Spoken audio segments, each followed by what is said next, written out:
Emmanuel Community. Well, hello and welcome to Celebrate Aging. I'm Vicki Marthaler, the chaplain at Emmanuel Community and your hostess today. And with me is somebody very special. Her name is Becca.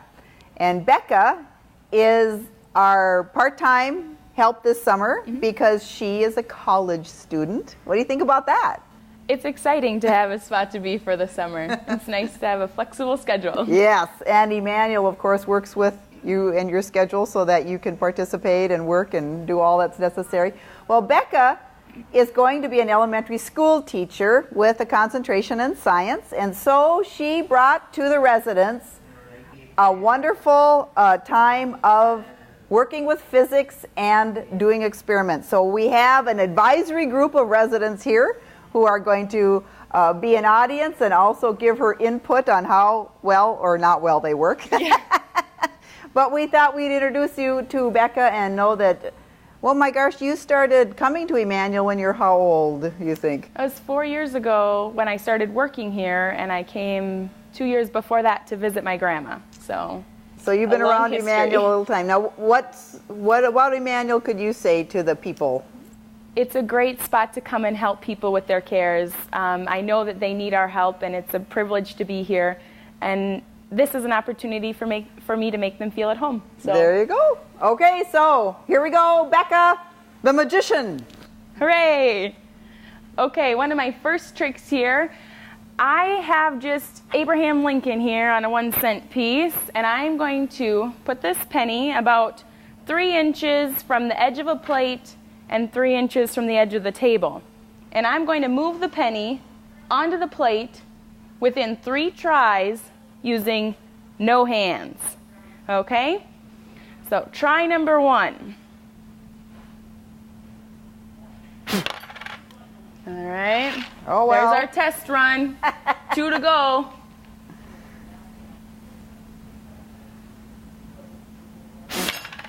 Ooh. Third time's got to be the charm. She needs more hot air. I think so.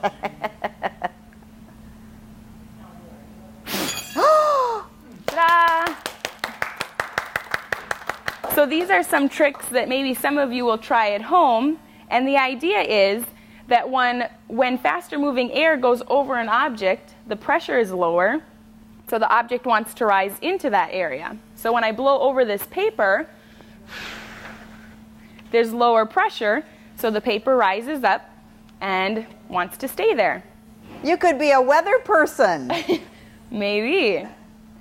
Okay, the next trick I have also deals with pressure. This is one you can try at home. I just have 2 balloons and a little food coloring in water here. And again, I'm not going to use my hands, just the balloons, and I'm going to lift these glasses of water up, okay? No way.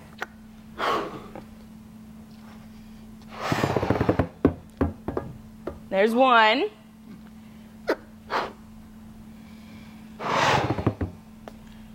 There's 2. Anybody thirsty?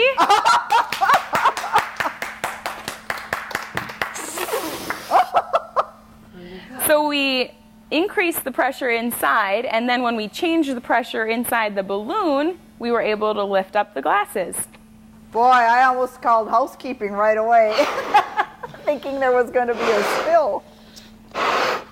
The next trick, I also just have a balloon and a little bit of Scotch tape.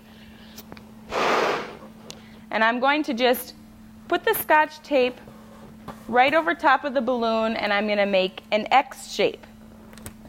Now, this is kind of a thin balloon, and it's going to eventually pop because I have a safety pin. But if I were to just blow up a balloon and then I put the pin through it, what would happen to it? Anybody have a guess? If you just blew up the balloon and popped and put a pin in it? Yep, it would pop, right? It would have to pop. Because that sharp object going into there would change the pressure quickly. Well, because I have this Scotch tape on the balloon, when I put the pin in, the pop is going to be delayed. That tape is going to hold the balloon together, and it's going to eventually pop. So plug your ears if you need to. But watch how long it takes. The pin is in there. The pin is out. Did you see how long it took, though, before the balloon popped? Pretty neat. Okay, now the next trick takes a little bit of human strength. I just have a regular apple. Will you pick this up and tell me, is there anything special about this apple? Looks good for eating, doesn't it? Good enough. Yeah?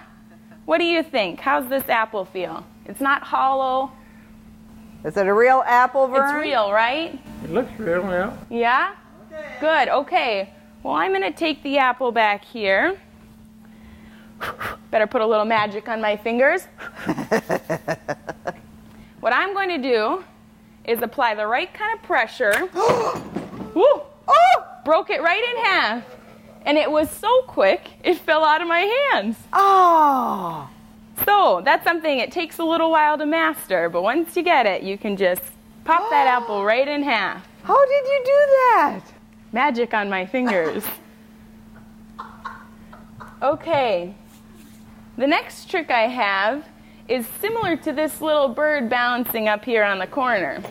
You'll notice that if you pick it up on the tip of your finger, it'll just balance there.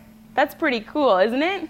Uh-huh, it is very cool. And it'll just balance here in the corner.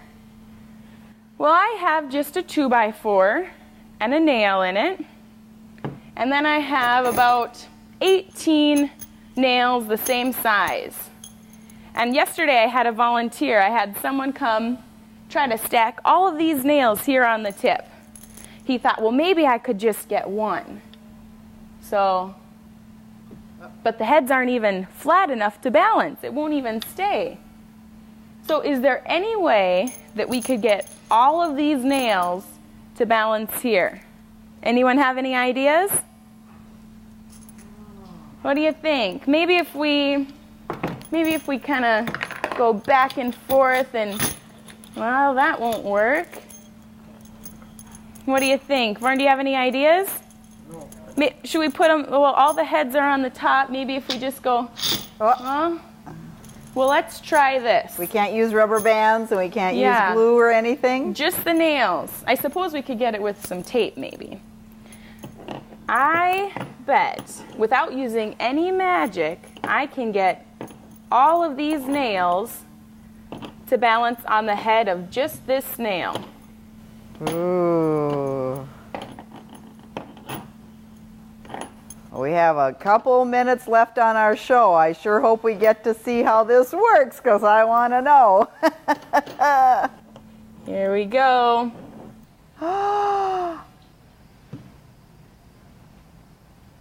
Oh, look at Ta-da! that!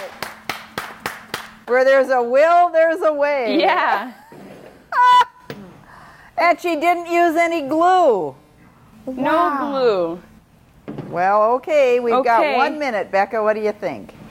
Gee, I don't think we even have time for our last trick, so. Well, what do you think? Do you think Becca's going to make a great elementary school teacher? Will she keep her kids interested? Yes, she will. Thank you, Becca, and thank you for being at Emmanuel, and we appreciate what you're doing. If you're interested in working at Emmanuel and bringing some of your magic, you let us know. We'd like to talk to you too. This is Vicki and Becca saying, have a magic day.